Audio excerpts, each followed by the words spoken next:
नगर पालिक निगम भिलाई प्रशासन और जनप्रतिनिधियों के बीच छिड़ा विवाद अब ज्यादा ही तूल पकड़ने लगा है। बीते 25 मार्च को सामान्य सभा की बैठक में छत्तीसगढ़ नगर पालिक निगम अधिनियम 1956 की धारा 54(2) के तहत निर्वाचित पार्षदों के 3/4 बहुमत से आयुक्त को हटाने का संकल्प पारित किया गया था। नियम अनुसार इस प्रस्ताव के पारित होते ही आयुक्त को पदमुक्त माना जाता है और उनके पास कोई भी प्रशासनिक या नीतिगत शक्ति शेष नहीं रहती। इसके बावजूद आयुक्त द्वारा लगातार वित्तीय और नीतिगत फैसले लिए जा रहे हैं। क्या है पूरा मामला, आइए आपको बताते हैं।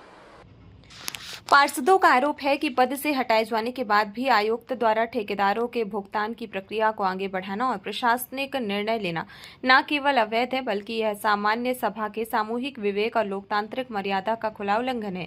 इस गंभीर स्थिति को देखते हुए जनप्रतिनिधियों ने शासन से गुहार लगाई है कि 25 मार्च के बाद आयुक्त द्वारा लिए गए सभी निर्णयों को तत्काल प्रभाव से शून्य घोषित किया जाए। साथ ही पार्षदों द्वारा यह मांग की गई है कि आयुक्त को किसी भी प्रकार की प्रशासनिक कार्रवाई करने से तुरंत रोका जाए और किसी अन्य सक्षम अधिकारी को नियुक्त किया जाए ताकि निगम के कार्यों का संपादन विधि सम्मत और सुचारू रूप से हो सके। वहीं इस मामले में शीघ्र हस्तक्षेप नहीं किया गया तो यह जनता द्वारा चुने गए प्रतिनिधियों के अधिकारों का हनन होगा, जिससे निगम की पूरी कार्यप्रणाली पर प्रश्न चिन्ह लग जाएगा। क्या कुछ कारण? देखिए, हम लोगों ने पिछली जो हमारी सामान्य सभा हुई थी 25 मार्च 2026 को, उसमें विभिन्न विषय जो गंभीर आर्थिक अनियमितताएं हम लोगों ने देखी थी, उसको लेकर के हम लोगों ने कमिश्नर के खिलाफ उन्हें हटाने का नगर निगम अधिनियम 1956 के धारा 54(2) के तहत उन्हें हटाने का प्रस्ताव सर्वसम्मति से पारित किया है। उस दिन के बाद से अभी तक आयुक्त जो अपनी शक्तियों का प्रयोग करते हुए जो निर्णय ले रहे हैं, जो भुगतान कर रहे हैं, वो अवैधानिक है।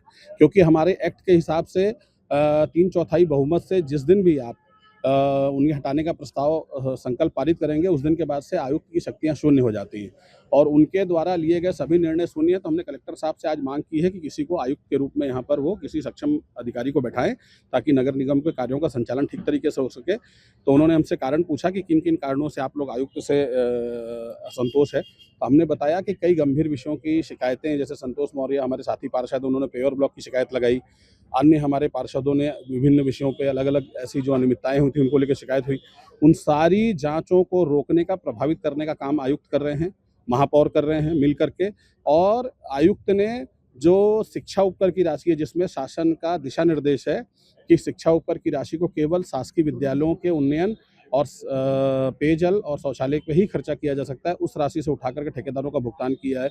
संचित निधि जो आपात स्थितियों में नगर निगम में रहती है, जिसको सामान्य सभा की सक्षम अनुमति के बगैर आप खर्च नहीं कर सकते, उसमें से ठेकेदारों का भुगतान कर दिया है। 1248 जो भूखंड बिक्री के लिए नगर निगम को शासन ने अनुमति प्रदान की थी, उसके लिए शासन का दिशा निर्देश था कि नगरीय निकाय विभाग के दिशा निर्देश पे ही उस राशि को खर्च करेंगे। बिना शासन के दिशा निर्देश के उस राशि को भी खर्च कर दिया। इन सारे विषयों को लेकर के आयुक्त नगर निगम भिलाई के खिलाफ असंतोष था और उसके तहत धारा 54 के तहत उन्हें पद से हटा दिया गया है। और उस दिन के बाद से वो आयुक्त के रूप में उनकी शक्तियाँ शून्य हो चुकी हैं और अभी जो वो भी भुगतान या जो भी अन्य काम कर रहे हैं या कार्यों का संपादन कर रहे हैं, वो अवैधानिक है। पार्टी के जो मंत्री है अरुण साहू जो आपकी पार्टी है, क्या उन तक आपने बात रखी? देखिए, हम लोग अभी लोकल स्तर पर कलेक्टर साहब को दिए हैं, लगातार अपनी शिकायत किए हैं। कमिश्नर ने जो हमारे सामान्य सभा का संकल्प होता है, जो शासन को भेजा जाता है, उस संकल्प को दस्तखत करके शासन की ओर नहीं बढ़ाया था, जिसके कारण ये कार्रवाई नहीं हुई है। अब हम लोग लगे हैं, कलेक्टर से महोदय से भी निवेदन किया है कि वो संकल्प, क्योंकि शासन को हर सामान्य सभा का संकल्प जो पारित संकल्प है उसकी कॉपी शासन को भेजनी है, वो प्रेषित करते ही इनके खिलाफ कार्रवाई होगी। कमिश्नर बिल्कुल नगर निगम के हटेंगे, ये तय है।